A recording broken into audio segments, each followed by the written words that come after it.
Olá, queridos, eu sou o Padre Rodrigo Carneiro e esse é o nosso canal Atraídos pela Palavra de Deus.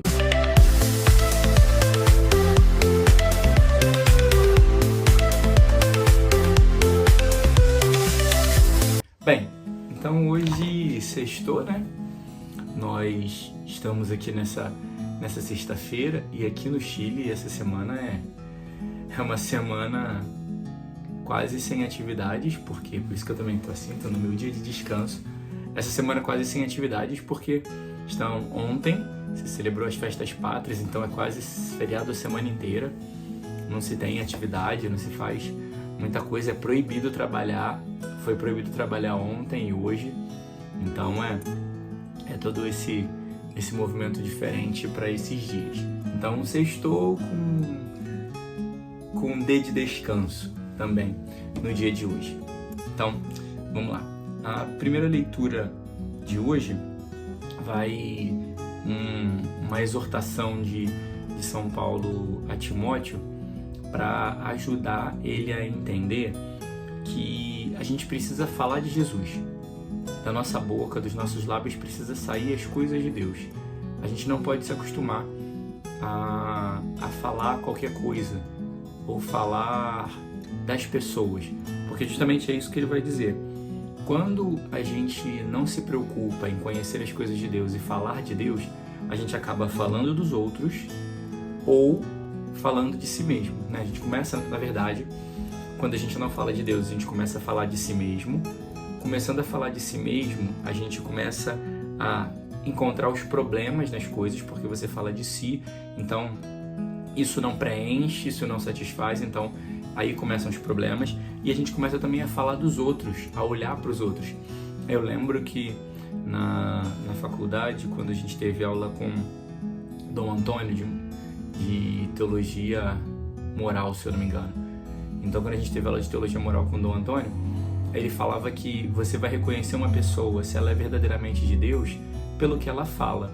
Porque pessoas que são superficiais, pessoas que não conhecem a Deus, elas falam dos outros ou de si mesmas. Pessoas que conhecem a Deus, pessoas que têm uma vida espiritual, falam de Deus. Então aí é o termômetro para você saber como anda a sua vida. Se você anda falando das coisas de Deus, você está no caminho certo. Agora, se você está falando muito de si, dos seus problemas, das suas realidades e também dos outros, tá na hora de se converter, mudar de vida, tomar vergonha na sua cara e começar a mudar e ser de Deus de verdade. Também na primeira leitura vai dizer que nós chegamos a esse mundo sem nada e também vamos sair sem nada.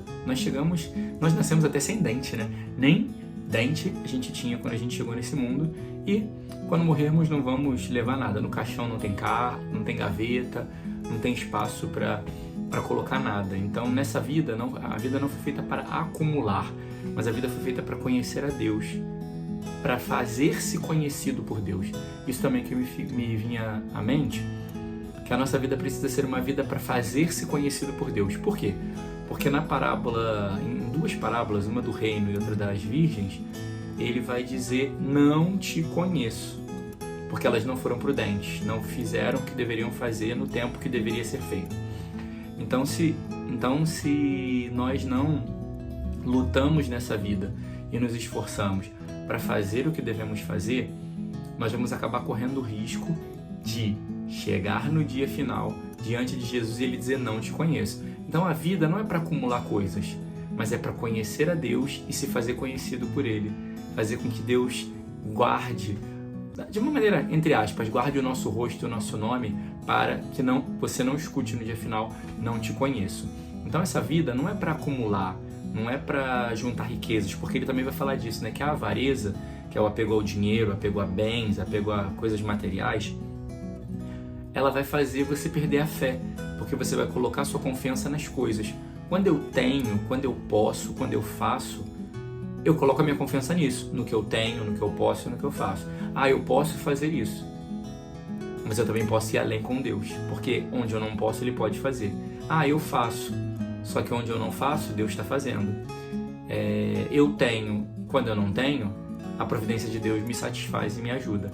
Então por isso também que o Salmo vai dizer, felizes os que têm uma alma de pobre, porque não é aquele que não tem nada, mas é aquele que em tudo confia em Deus, que em tudo depende de Deus. porque a nossa vida precisa ser uma vida de dependência do Senhor. A gente precisa fazer esse caminho de aprender a depender de Deus, a colocar nossa esperança, nossa vida, nossas expectativas, tudo que temos na presença do Senhor. Então, é colocar a nossa vida em Deus e confiar somente nele.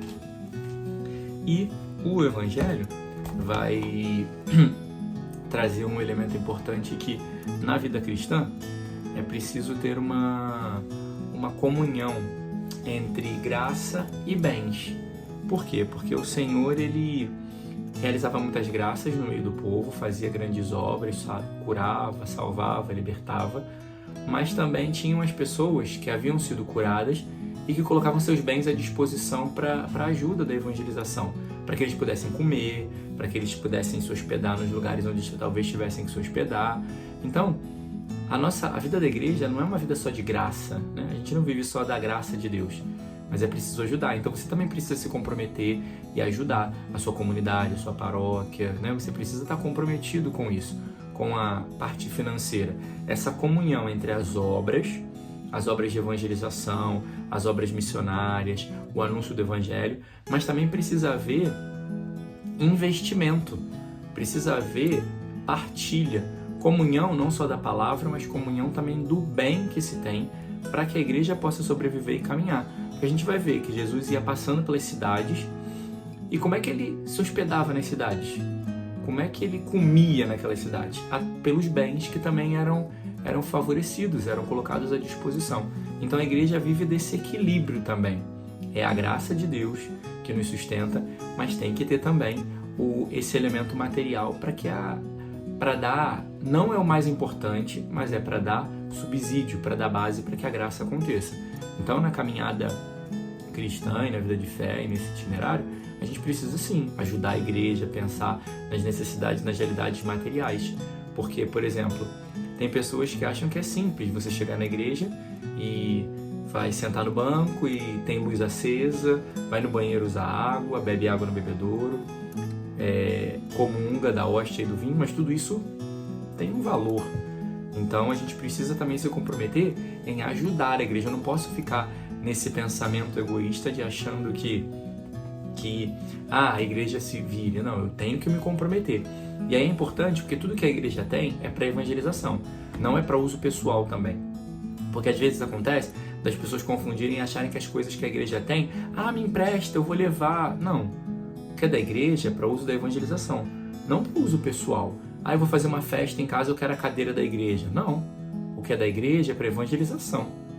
O que é meu e que eu tenho na minha casa. Então, para a gente também não confundir, sabe, as coisas achando que não, o que é da igreja é para evangelização e não para uso pessoal. Não é para mim, eu não sou dono, mas é da comunidade, é de uso comunitário. Então a gente também tem que entender isso, esse coração que pensa na comunidade, que pensa no todo, na vida cristã, que pensa nos irmãos, que cuida, que zela de tudo que é da igreja. E assim a graça vai se alargando e se estendendo no meio de nós. Louvado seja nosso Senhor Jesus Cristo, para sempre seja louvado.